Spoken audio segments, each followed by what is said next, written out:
Destiny, much like nearly every other game out there, relies a lot on the fundamentals of probability when it comes to determining player rewards. Now, you might say that's fairly common knowledge, and I would of course agree with you, but what a lot of players may not grasp is that you can actually apply those same rules and laws of probability to formulate a reasonably accurate picture of your likelihood of receiving a particular drop and the level of investment and grinding you should expect. A lot of Destiny players will be able to tell you that yes, a quote-unquote god roll Grasp of Malak is rare, but they won't be able to tell you exactly how rare it is. That's the kind of knowledge that I would like to help sort of convey to you guys with this spreadsheet. And I do apologize if everything looks a little confusing. Now, hopefully, throughout the video, things will become more clear. So, to that end, I have created a tool which sort of outlines a process that you guys can use to hopefully help you gauge just how likely you are to receive a particular roll or a particular drop. One thing that I would like to add before we start is that this spreadsheet, as well as my analysis, relies heavily on the assumption that everything drop related, be it perks or guns, that all of those are equally weighted. What do I mean by that? What I mean is that you are equally likely to get Rangefinder in a particular perk node as any other perk in that same pool. Another example would be is that you are equally likely to receive the Smite of Moraine pulse rifle from Oryx as everything else in his loot pool drop. Last thing that I would like to briefly touch on before we get started is a very basic introduction to probability for those that might not be aware. In very simple terms, probability can be defined as the ratio of desirable outcomes to all possible outcomes. And that idea is fairly central to both the spreadsheet as well as the process. So, with that out of the way, let's get started. I have done my best to arrange the spreadsheet in a way that it sort of resembles a typical perk tree on a Destiny weapon. So, generally speaking, disregarding the element that a weapon could roll with, you are generally rolling for 3 or 4 possible perk slots. So you have your barrel and your scope, your selectable perk 1, your selectable perk 2, and then your final perk. And again, on some cases you'll have one fixed perk and one selectable, or you'll have, combinations of that, but generally speaking, you're rolling for 3 or 4 perks. So for each perk, you can input the number of desired perks that you want over the total number of perks in that node, and then you can repeat that process for each possible slot on the weapon. The spreadsheet will then take your input and say, okay, given what you've said, here is the probability of achieving that particular roll, and in turn, the number of drops you should expect to see before that roll shows itself. The other thing that the spreadsheet can do is it kind of applies the same logic to particular activities. So let's say you're playing the new raid, Wrath of the Machine, and you're fighting the final boss, and you really want that scout rifle. Let's assume that the boss has a 100% drop rate, and that every player will always get one reward every time, no matter what. And let's assume that he has a loot pool of 5 items, so we input 5 here. So if you want that one scout rifle, which is a possible option out of 5, you should expect to complete the activity 5 times before you get the scout rifle. Now, granted, this is probability, and some of you might get very lucky and get it on your first go, whereas others might be extremely unfortunate and take 10 or 15 attempts before they get it. So this spreadsheet can tell you that, and again, that was a fairly trivial example. It was just for a quick demonstration. The last thing that the spreadsheet can do is it can sort of combine those two thoughts and tell you roughly how many completions of a given activity you should expect to do before you see a particular drop with a particular roll. So for a more detailed kind of walkthrough and example, let's take the Matador 64, which is arguably the best overall PvP shotgun in the game. So we'll head over to Destiny Tracker to see what perks the Matador can roll with. So here we are on Destiny Tracker, and scrolling down, as you can see, this is the element slot where your element would go, but disregarding that, we have basically 4 perk slots that you are rolling for. Real quickly, when you have sort of a selectable column, like right here and right here, I'm basically simplifying the analysis by saying you're only going to have one of those perk slots selected at a time. You can only have, one of those perk slots selected at a time.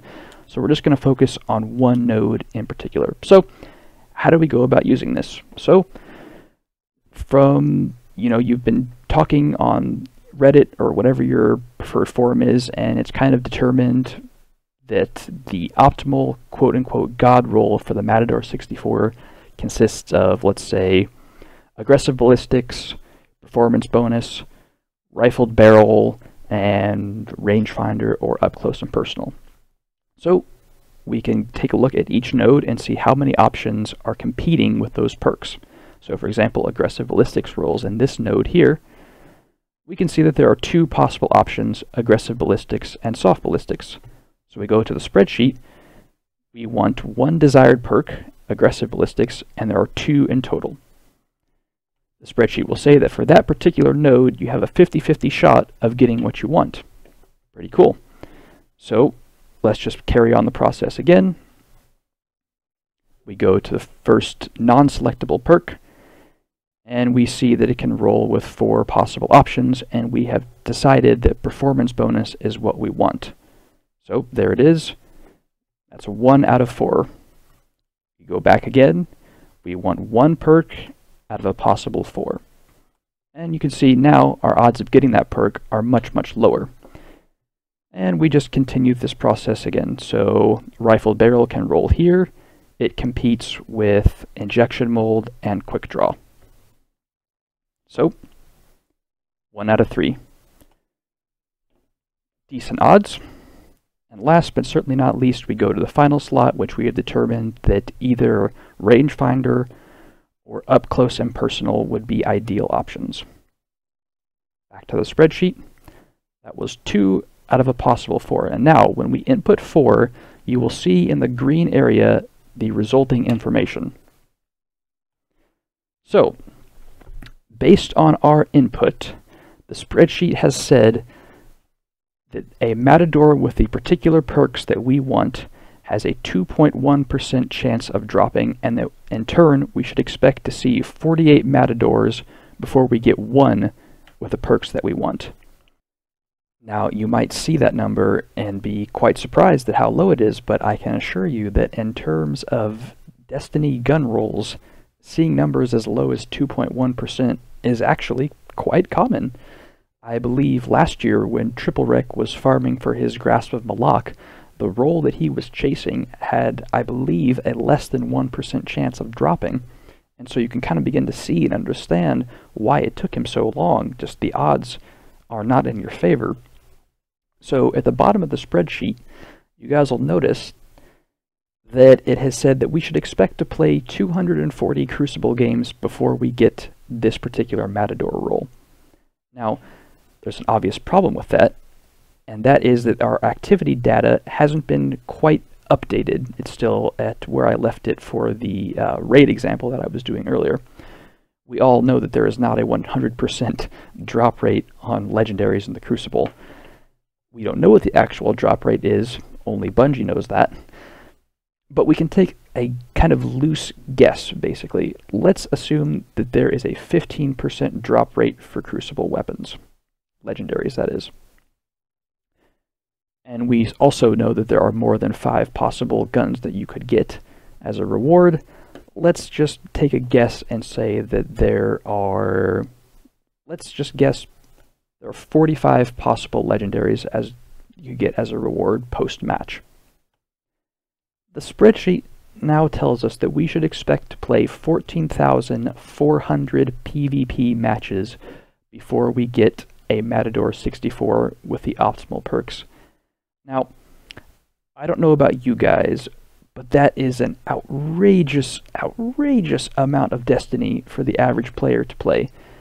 And again, this is probability, so some people are going to get incredibly lucky and get this roll, or the desired roll, very quickly, and some people will never get it at all, but this just provides you a sort of ballpark estimate for how realistic it is to get such a roll. So, how do we go about making that number a little bit more in line with reality?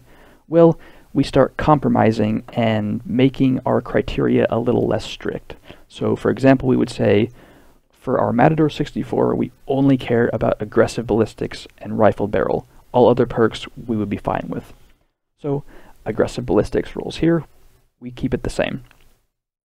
In this slot, we don't care, all perks would be fine. We change that to 4 to give us a 100% chance of getting what we want in that slot. We move on, we still need rifle barrel here, don't do anything, and here, again, we don't care what we get. So by sort of loosening our criteria and just saying, you know, reducing the number of perks that we absolutely must have, we have reduced the number of expected games that we should complete down to 1800, which is much, much more reasonable.